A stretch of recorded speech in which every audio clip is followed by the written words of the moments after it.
Teman-teman, sebenarnya martabak buatan kita sendiri bisa menyamai martabak buatan abang-abang gerobakan kaki lima. Bahkan martabak ruko yang sudah terkenal sekalipun. Mau lembut, kenyal, dan berserat, itu semuanya bisa kita atur. Nah, bagaimana caranya? Masukkan air 200 ml ke dalam wadah dan disisakan sedikit. Tambahkan garam dapur seujung sendok teh, 1 butir kuning telur,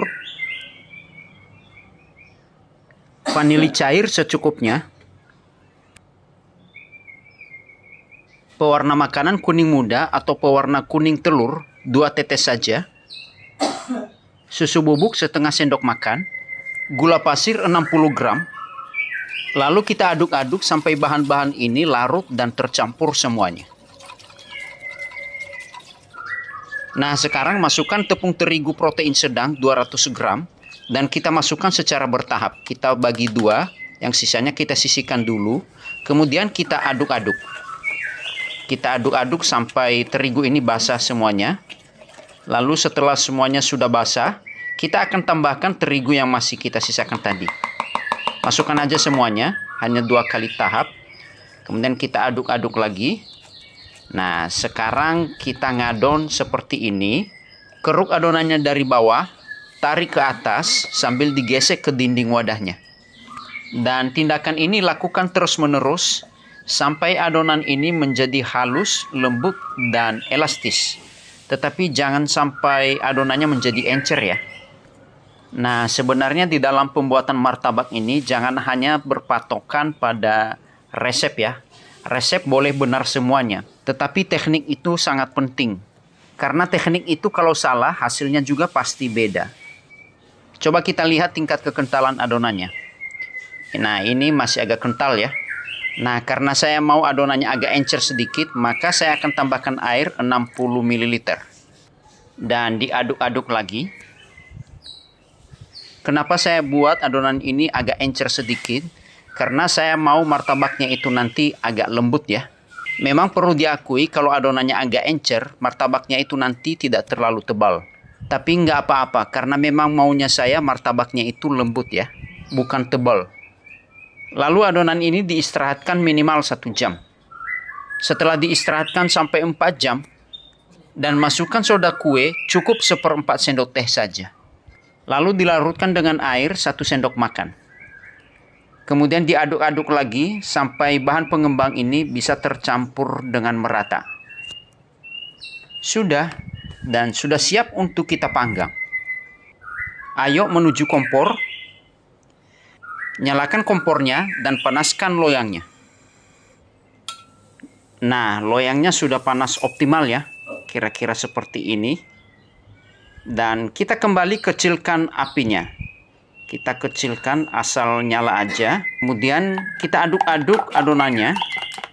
Lalu kita tuang ke dalam loyang.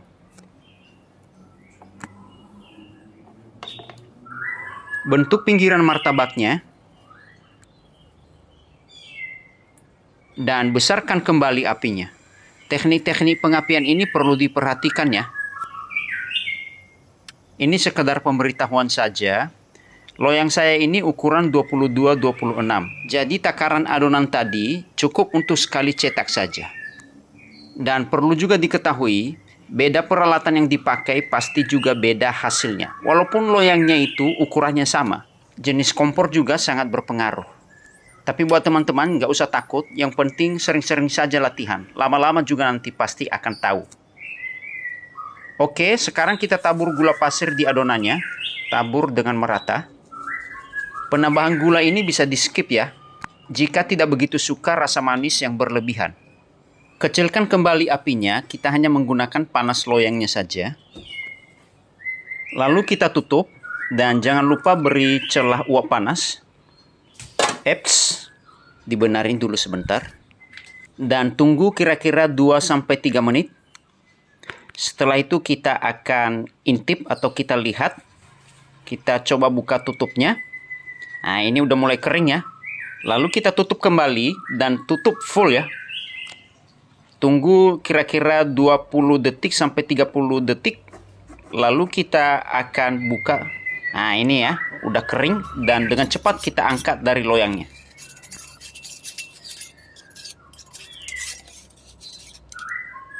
Letakkan di atas telonan. Lalu kita tutup 30 detik saja. Dan buka kembali. Lalu berikan margarin di atasnya. Dipoles dengan merata.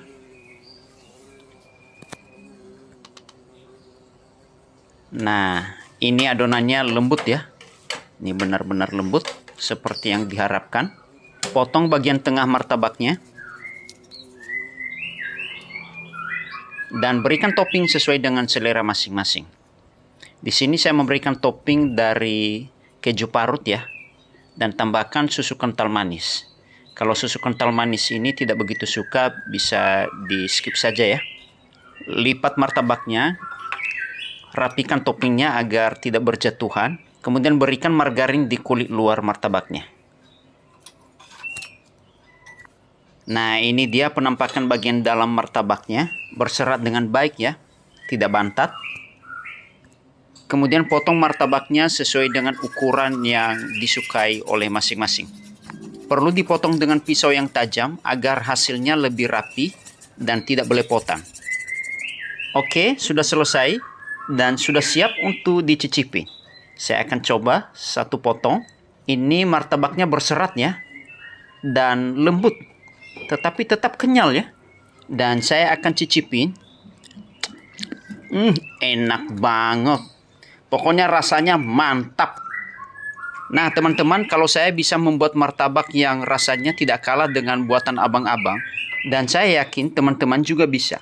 Tinggal ikutin saja langkah-langkah yang tertera dalam video ini. Oke, sekian dan sampai jumpa di video-video berikutnya. Dan jangan lupa like, comment, share, dan subscribe. Dan terima kasih.